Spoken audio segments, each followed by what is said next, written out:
اچھے اخلاق اور کردار کے ساتھ خوبرو صورت بھی اللہ کی ایک بڑی نعمت ہے جس کی طرف ہر انسان کا دل خود بخود کھینچا چلا جاتا ہے۔ اس لیے باطنی حسن کے ساتھ اللہ نے اپنے تمام پیغمبروں اور رسولوں کو ظاہری حسن کی دولت سے بھی نوازا تھا۔ چنانچہ ہمارے پیارے نبی حضرت محمد صلی اللہ علیہ وسلم اللہ کے بھیجے گئے تمام پیغمبروں اور پوری نسل انسانیت میں سب سے خوبصورت اور حسین شکل و صورت کے مالک ہیں۔ اللہ نے سلطان عرب و عجم حضرت محمد صلی اللہ علیہ وسلم کے مثل نہ کسی کو پیدا فرمایا اور نہ کبھی کوئی پیدا ہوگا۔ حضور اپنی خوبیوں، کمالات اور ظاہری خصوصیات میں ایسے یکتا ہیں کہ اس میں آپ کا کوئی شریک ہی نہیں ہے۔ امام قرطبی نے نقل کیا ہے کہ اللہ تعالیٰ نے نبی صلی اللہ علیہ وسلم کا مکمل حسن و جمال دنیا میں ظاہر نہیں فرمایا۔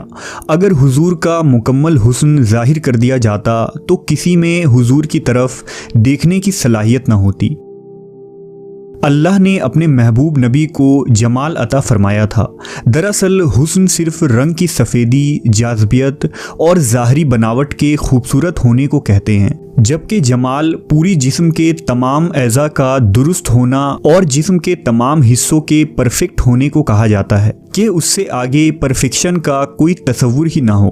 لہٰذا اللہ نے محمد صلی اللہ علیہ وسلم کو حسن اور جمال دونوں میں اعلیٰ ترین مقام عطا کیا تھا، اور جسے ہم پرفیکٹ پرسنالٹی کہہ سکتے ہیں۔ اس حقیقت کو شاعر مشرق علامہ اقبال نے یوں بیان کیا ہے کہ دنیا کے ہر رنگ و بو میں جہاں بھی نظر دوڑائیں، اس کی مٹی سے جو بھی حسن و چمک ظاہر ہو رہی ہے وہ یا تو محمد صلی اللہ علیہ وسلم کے نور سے چمک دمک رکھتی ہے یا ابھی تک محمد صلی اللہ علیہ وسلم کی تلاش میں ہے۔ احادیث کی کتابوں اور صحابہ کرام کے اقوال سے یہ پتہ چلتا ہے کہ حضور کے جسم مبارک کے تمام حصوں میں مکمل تناسب پایا جاتا تھا۔ اللہ نے اپنے محبوب کو تمام عیب اور نقص سے پاک رکھا تھا۔ حضور سر سے پاؤں تک ایک مثالی شخصیت تھے۔ صحابہ کرام ہمیشہ حضور کی ظاہری شخصیت اور خوبصورتی کی تعریفیں، مدح اور شاعری کیا کرتے تھے، جو تاریخی کتابوں میں بھری پڑی ہیں، جن میں شاعر اسلام حضرت حسان بن ثابت رضی اللہ تعالیٰ عنہ کا ایک مشہور شعر ہے جس کا ترجمہ کچھ یوں ہے: یا رسول اللہ، آپ سے زیادہ حسن و جمال والا میری آنکھوں نے کبھی کسی کو دیکھا ہی نہیں، اور آپ سے زیادہ جمیل کسی عورت نے جنا ہی نہیں۔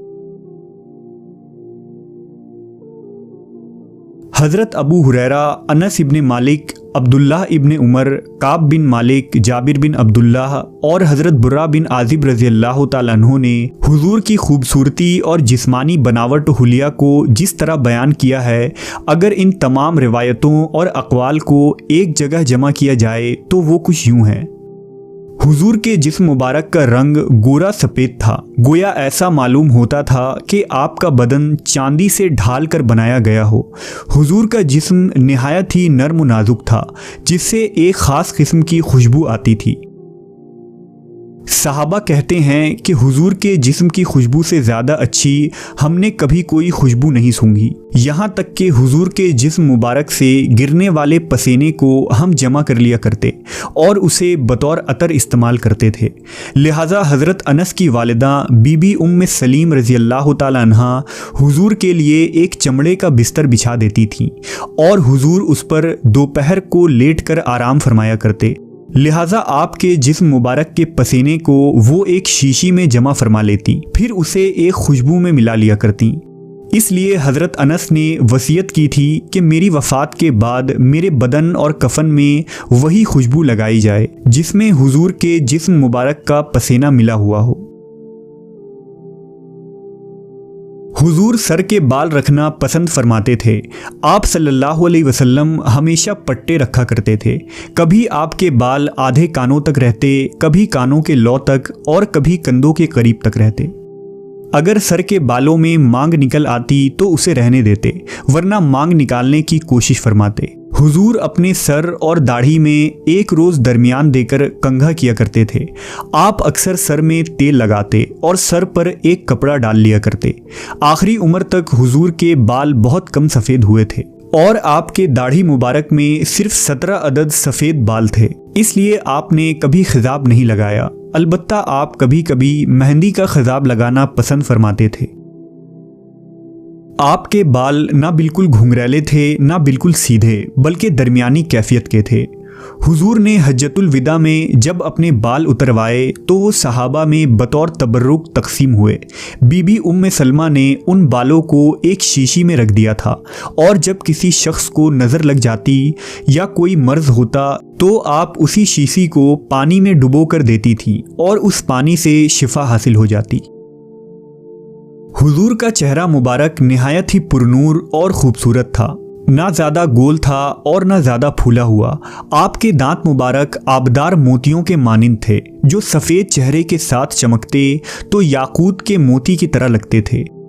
حضور کی آنکھیں بڑی، سیاہ اور سرمگی تھیں، جن میں سرخ ڈورے تیرتے دکھائی دیتے۔ جب حضور کی طرف کوئی نظر کرتا تو یوں سمجھتا کہ آپ کی آنکھوں میں سرما لگا ہے، جبکہ آپ کے آنکھوں میں سرما موجود نہ ہوتا تھا۔ پیشانی مبارک کشادہ تھیں، بھویں باریک اور گھنی تھیں، اور دونوں بھویں اس قدر قریب تھیں کہ دور سے دونوں ملی ہوئی معلوم ہوتی تھیں، اور ان دونوں بھوؤں کے درمیان ایک رگ تھا جو غصے کے وقت ابھر جاتا تھا۔ آنکھوں کی پلکیں گھنی اور دراز تھیں۔ اللہ نے حضور کو ایسا معجزہ عطا فرمایا تھا کہ ان مقدس آنکھوں سے آپ ایک ہی وقت میں آگے پیچھے، دائیں بائیں، اوپر نیچے، دن رات، اندھیرے اجالے میں بھی یکساں دیکھ لیتے تھے۔ حضور کی ناک نہایت ہی خوبصورت، اونچی اور خمیدہ تھی۔ ناک کی بلندی سے اس پر نور چمکتا معلوم ہوتا تھا۔ حضور کے مبارک کان میں بھی معجزانہ شان تھی۔ آپ خود ارشاد فرمایا کرتے کہ میں ان چیزوں کو دیکھتا ہوں جن کو تم میں سے کوئی نہیں دیکھتا، اور ان آوازوں کو سنتا ہوں جن کو تم میں سے کوئی نہیں سنتا۔ پیارے نبی کی رخسار مبارک نرم و نازک تھے، یہاں تک کہ آپ جب گفتگو کرتے تو آپ کے دونوں گال ہموار ہو جایا کرتے۔ حضور کی گردن مبارک نہایت ہی معتدل، سراہی دار اور سڈول تھی، جو خوبصورتی اور صفائی میں نہایت ہی بے مثل تھی۔ حضور کی مقدس ہتھیلیاں چوڑی، گوشت سے بھری ہوئی، کلائیاں لمبی، بازو دراز، جبکہ ہتھیلیاں نہایت ہی نرم و نازک تھے، جس سے ایک خاص قسم کی خوشبو آتی تھی۔ چنانچہ جس شخص سے آپ مصافحہ فرماتے وہ دن بھر اپنے ہاتھوں کو خوشبودار پاتا۔ حضور کا شکم اور سینہ مبارک دونوں ہموار اور برابر تھے۔ سینہ چوڑا تھا اور مقدس چھاتیاں اور پورا شکم بالوں سے خالی تھا، البتہ کندھوں اور کلائیوں پر کچھ بال موجود تھے۔ آپ نہ ہی زیادہ لمبے قد والے تھے اور نہ ہی چھوٹے قد کے، بلکہ آپ کا قد میانہ تھا، لیکن جب حضور کسی لمبے قد والے شخص کے ساتھ چلتے تو اس سے بھی بلند نظر آتے۔ آپ صلی اللہ علیہ وسلم کا چہرہ اس قدر روشن اور پرنور تھا کہ مسلسل دیکھنے پر آنکھیں چندیا جاتی۔ چہرہ اتھر سورج کی طرح روشن تھا اور کوئی شخص بھی آپ کی طرف نظر بھر کر نہ دیکھ پاتا۔